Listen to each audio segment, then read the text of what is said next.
Ibn al-Haytham, plus connu en Occident sous le nom d'Al-Hazen, est l'un des savants qui professe au pied des colonnes d'Al-Azhar. C'est le génie fondateur de l'optique moderne. On lui doit la démonstration des propriétés de la lumière.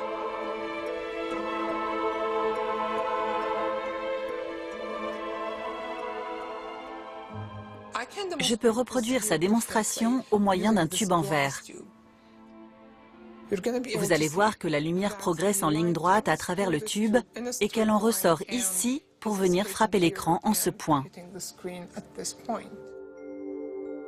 Al-Hazen est le premier à faire cette démonstration toute simple du déplacement en ligne droite de la lumière. Il établit également les règles du procédé communément appelé réfraction. Il s'agit d'un tube réfléchissant. Le rayon de lumière est réfléchi en direction de l'autre paroi et il zigzague ainsi à travers le tube jusqu'au bout. Si je modifie l'inclinaison, on constate que la lumière se déplace toujours en ligne droite et qu'elle se heurte ici pour rebondir sur cette paroi, puis ici, et qu'elle continue à zigzaguer à travers le tube. Ce déplacement illustre parfaitement le mouvement de la lumière à travers une fibre optique. Al-Hazen extrapole sa théorie optique en vision holistique pour mieux comprendre le système oculaire humain.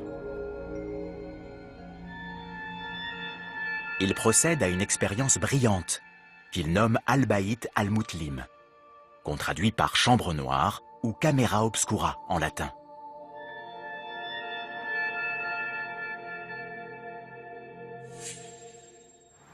On a ici une jolie vue de l'église de l'autre côté de la fenêtre. Je baisse le rideau pour transformer la pièce en chambre noire.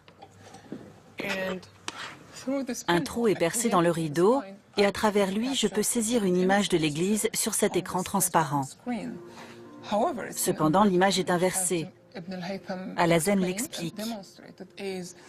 La lumière réfléchie par le clocher voyage en ligne droite oblique à travers le trou jusqu'au bas de l'écran, alors que la lumière diffusée par le pied de l'église se déplace en ligne droite à travers le trou jusqu'au haut de l'écran. Donc si j'imagine que cet œil regarde à travers le trou, je constate que l'image parvient également inversée sur la rétine de l'œil.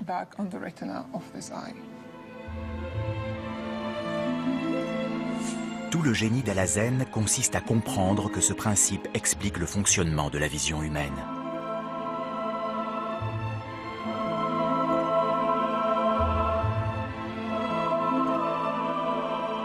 Il doit sa réussite à une méthodologie originale.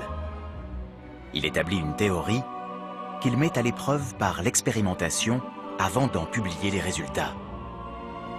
Al-Hazen et ses pairs s'emparent ainsi de la philosophie naturelle des Grecs pour en faire une nouvelle discipline, qui commence à ressembler à ce que nous appelons la science.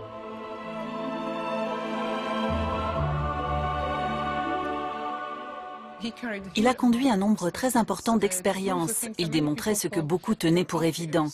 Il voulait faire la démonstration de chaque chose de manière expérimentale avant de passer à la suivante. En fait, c'est une approche tout à fait similaire à la manière dont nous pratiquons les sciences aujourd'hui. On peut donc dire qu'il est l'un des fondateurs de l'approche scientifique moderne. Al-Hazen illustre la révolution scientifique qui émerge alors des mosquées et médersa du monde musulman.